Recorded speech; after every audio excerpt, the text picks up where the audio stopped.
गणेश जी ने अपना निर्णय बताया कि वो विवाह नहीं करना चाहते हैं।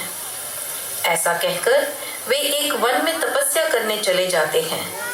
जब भगवान गणेश ध्यान मग्न थे, तभी वहां देवी तुलसी आती हैं और उनके विचित्र रूप को देखकर मोहित हो जाती हैं। वो साधना में लीन भगवान गणेश का ध्यान भंग करने लगती हैं। जब उनकी साधना में विघ्न पड़ता है, तब वे क्रोधित हो जाते हैं। देवी तुलसी उन्हें शादी का प्रस्ताव देती हैं, परंतु श्री गणेश उनसे कहते हैं कि उन्होंने विवाह ना करने का प्रण लिया है। देवी तुलसी इस बात से क्रोधित हो जाती हैं और उन्हें श्राप देती हैं कि उन्होंने विवाह से मना कर दिया, परंतु एक समय आएगा जब उन्हें 2 विवाह करने पड़ेंगे। कुछ समय बीतने पर ब्रह्मा जी ने अपनी 2 मानस पुत्रियां विश्वकर्मा जी को दी, जिनसे श्री गणेश जी का विवाह हुआ। आइए इस नाटक में देखते हैं कि भगवान गणेश ने विवाह से पहले रिद्धि और सिद्धि की परीक्षा कैसे ली। स्टॉप करिए सबको।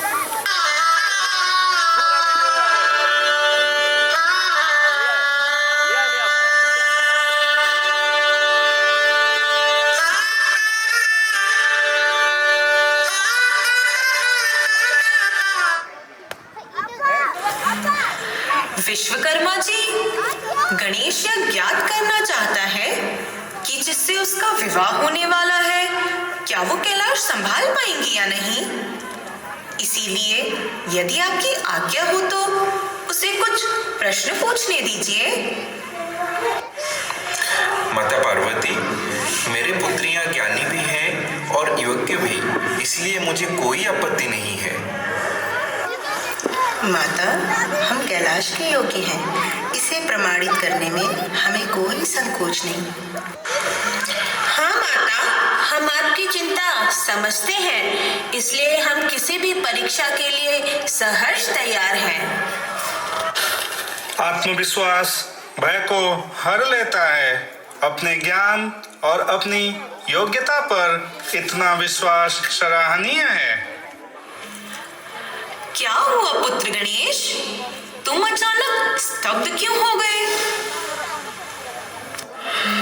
परीक्षा देने वाले से अधिक चिंतित तो परीक्षा लेने वाले प्रथम पूज्य गणेश जी दिखाई दे रहे हैं।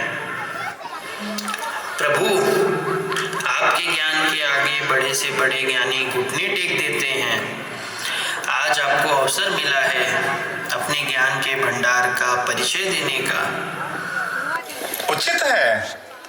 हमारा प्रणाम स्वीकार कीजिए पार्वती नंदन। आप दोनों का कल्याण हो। पता नहीं प्रभु किस अनुभूति में खो गए हैं। अब मुझे ही इस स्थिति को संभालना होगा। पूछो गणेश, अपने प्रश्न पूछो। क्या माँ? तुम रिद्धि सिद्धि की परीक्षा लेने आए हो, भूल गए क्या? नहीं माँ, कठिन प्रश्न पूछने से पहले उसे सरल बनाने का विचार कर रहा था। अच्छा ठीक है, सबसे पहले आप दोनों आसन ग्रहण कीजिए, किंतु एक शर्त है। शर्त? पर आसन के लिए कैसी शर्त गणेश जी? मैं चाहता हूं आप दोनों अपने लिए सबसे ऊंचे आसन का चुनाव करें, परंतु ऐसा हो कि किसी भी बड़े के सम्मान में कोई आंच न आए। ऐसा न लगे कि उनका निरादर हो रहा है। वाह प्रभु, उलझा दिया अपनी बुद्धि से पहले ही प्रश्न में। इस उलझन को तो विघ्नहर्ता ही दूर कर सकते हैं। इसलिए हे देवियों, मेरा सुझाव है कि प्रथम पूज्य गणेश जी का ही नाम ले लीजिए। संभव है ये विघ्न अभी टल जाए। प्रथम पूज्य गणेश जी की जय। आप दोनों ने वहां आसन क्यों ले लिया? गणेश जी ने तो सबसे ऊंचा आसन लेने को कहा था। सर्वतीर्थमयी माता, सर्वदेवमय पिता, अर्थात माता के चरण सभी तीर्थ के समान हैं और पिता के चरण देवतुल्य।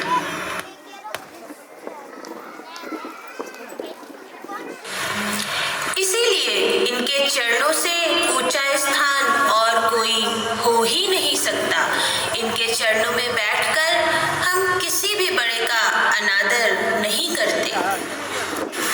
और जहाँ हम बैठे हैं वहाँ ज्ञान का, जीवन का और ऊर्जा का स्रोत है। यहाँ बैठकर हम किसी भी परीक्षा के लिए तैयार हैं गणेश जी। हमारा निवेदन है कि आप हमारी परीक्षा आरंभ कीजिए। परीक्षा का प्रथम चरण तो पूरा भी हो चुका। व्यवहारिक ज्ञान में तो आपने अपनी कुशलता दिखा दी। अब मैं आपके सामान्य ज्ञान हेतु एक प्रश्न पूछूंगा। उज्ज्वल वर्ण अधीन तन, एक चित्त दो ध्यान, देखन में साधु है पर निपट पाप की खान।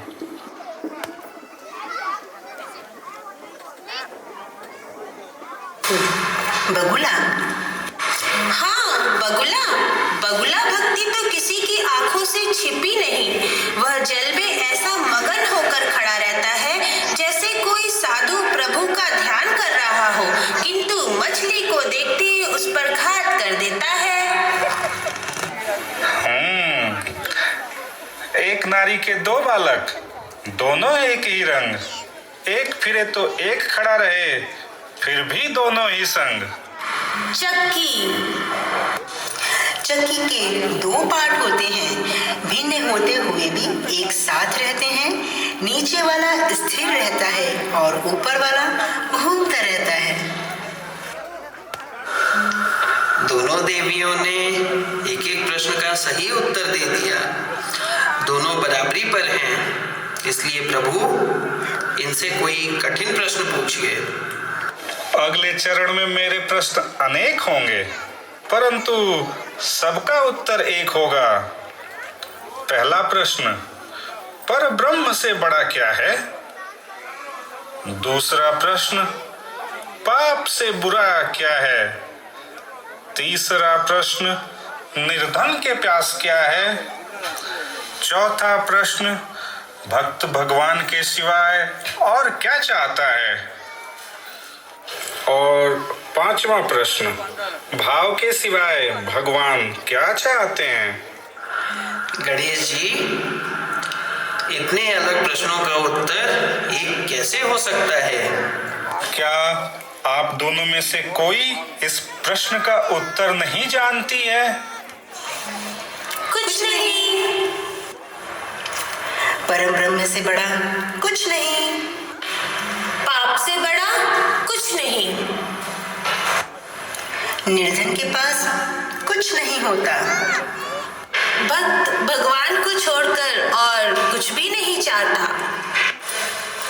भाव के सिवा भगवान भी भक्त से कुछ नहीं चाहते।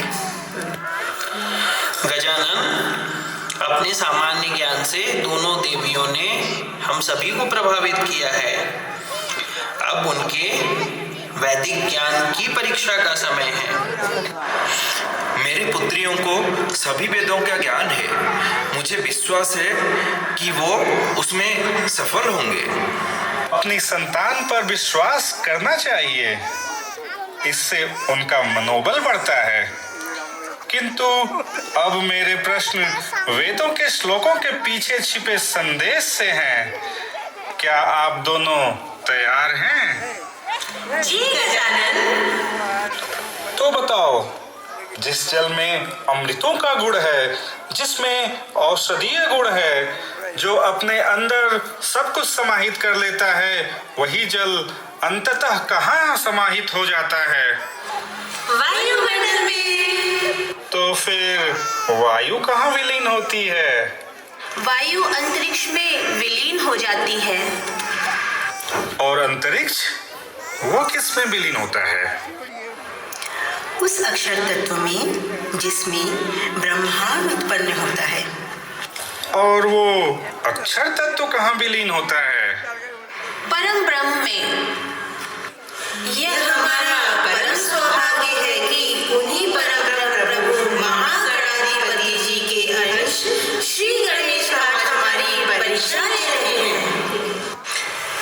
जो ज्ञान और बुद्धि दोनों में सर्वोत्तम है, वे जिनकी परीक्षा लें उसकी योग्यता तो इसी बात से ही सिद्ध हो जाती है।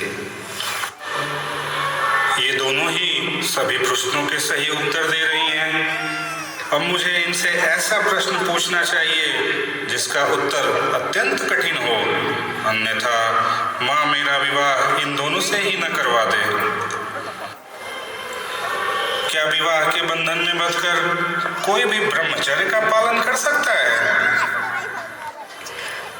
परम सत्य परम ब्रह्म की निरंतर खोज ब्रह्मचर्य है, इसीलिए ब्रह्मचर्य का पालन विवाह के बाद भी किया जा सकता है। परंतु परम सत्य की खोज तो वही कर सकता है जो स्वतंत्र है, और विवाह के बाद तो व्यक्ति बंधन में पड़ जाता है। हे पार्वती नंदन, विवाह से किसी की स्वतंत्रता कहाँ छिनती है? पर परम सत्य को पाने के लिए विवाह से भला बंधन कैसे हो सकता है? प्रश्न का उत्तर देने के स्थान पर ये तो प्रभु से ही प्रश्न कर रही हैं। आखिर परीक्षा है किसकी? विवाह के बाद व्यक्ति परिवार और संतान की चिंता से बंध जाता है। परंतु किसी की चिंता करना बंधन कैसे हो सकता है? आप किसकी चिंता करते हैं? जो आपके प्रिय है, और वह तो प्रेम दर्शाता है। और जहाँ प्रेम हो वहाँ बंधन कैसा? कहो पुत्र गणेश, क्या ये सही कह रही हैं? चिंता यदि प्रेम है तो प्रेम बंधन ही हुआ ना। स्वार्थ से लिपटा प्रेम बंधन हो सकता है, परंतु निस्वार्थ प्रेम मुक्ति का आभास कराता है। प्रेम अपेक्षाओं को जन्म देता है, अपेक्षाओं से व्यवहार और इच्छाओं का जनन होता है। निस्वार्थ प्रेम से त्याग होता है, जो सच्चे प्रेम की आत्मा है। यदि आपने जो भी कहा वह सत्य है तो उसका सजीव उदाहरण दे सकती हैं क्या? विधाता की रची यह पूरी सृष्टि इसका उदाहरण है प्रभु। हमारी उत्पत्ति का कारण भी निस्वार्थ प्रेम ही है, जो गृहस्थ आश्रम में होता है, जहाँ कोई बंधन नहीं होता। अद्भुत ज्ञान है इन दोनों देवियों का। आज पहली बार बुद्धि श्रेष्ठ श्री गणेश जी के समान किसी बुद्धिमान और ज्ञानी को देखा है। आपके तर्क और विचारों ने मुझे प्रसन्न कर दिया। मुझे आपके आत्मज्ञान का प्रमाण मिल गया। उचित कहा गणेश ने। जो आत्मज्ञान में पारंगत होते हैं वे तर्क वितर्क से पीछे नहीं हटते, फिर उनके सामने बुद्धिश्रेष्ठ गणेश जी ही क्यों ना हो। आप दोनों ने अपने तर्कों से अपने आत्मज्ञान का परिचय दिया है। पुत्र, अब तो तुम संतुष्ट हो ना? नहीं माँ, अंतिम परीक्षा तो अभी बाकी है। इन दोनों ने अपनी बुद्धि, ज्ञान और विवेक से हम सभी को प्रभावित किया है। इनकी और कितनी परीक्षा लोगे तुम? तुम्हारी माता उचित कहती है पुत्र। तुम्हारे सभी प्रश्नों के उत्तर दोनों ने दिए हैं। माता, प्रभु, हमें कोई आपत्ति नहीं है। जिनके साथ हम अपने नवीन जीवन के आरंभ की कामना रखते हैं, वो यदि हमारी और परीक्षा लेना चाहे तो अवश्य लें। हम किसी भी परीक्षा के लिए तैयार हैं। उचित है। तो ये रहा मेरा अंतिम प्रश्न। प्रभु ज्ञान में सभी ज्ञान का समावेश होता है। ब्रह्म ज्ञान में निपुण व्यक्ति अपनी परेशानियों को सरलता और संयम से करता है। यहाँ पर जो भी उपस्थित है उनकी पूजा या विनती किए बिना उनका सब कुछ प्राप्त करके अपना ब्रह्म ज्ञान प्रमाणित कीजिए। आशा है ये दोनों अन्य ज्ञान के समान अपने ब्रह्म ज्ञान में भी निपुण होंगी। प्रणाम गणेश जी। सौभाग्यवती भव। धन्यवाद प्रभु, आपने हमें बिना मांगे ही सब कुछ दे दिया। पर उन्होंने तो बस सौभाग्यवती होने का आशीर्वाद दिया है।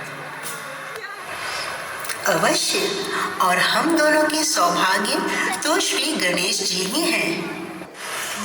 अब तो हम आपकी परीक्षा में सफल हुए ना गणेश जी, बताइए ना प्रभु। सत्य है, मेरी परीक्षा में आप दोनों अवश्य सफल हुई हैं, परंतु एक समस्या यह है कि मैं आप दोनों में से किससे विवाह करूंगा? किसी एक से नहीं पुत्र, तुम्हारा विवाह दोनों से होगा। क्या? ये तो विधि का विधान है पुत्र। तुलसी का श्राप क्या स्मरण है तुम्हें, जिसकी वजह से तुम्हें एक नहीं 2 विवाह करने पड़ेंगे। प्रभु ने तो बिना कुछ कहे ही हाँ का संकेत दे दिया है। हे प्रभु, हे महेश्वरी, क्या आप भी मेरे पुत्रियों को गणेश जी की वधू और अपनी पुत्र वधू के रूप में स्वीकार करते हैं? सहर्ष स्वीकार करते हैं देव शिल्पी विश्वकर्मा जी। धन्यवाद प्रभु। बधाई हो गणेश जी, आपको अनेकों अनेक बधाइयाँ। मैं शगुन लेकर आती हूँ। प्रभु, यदि आपकी अनुमति हो तो मैं अपने होने वाले जमाई को शगुन भेंट करना चाहता हूँ। हम सब प्रसन्न हैं।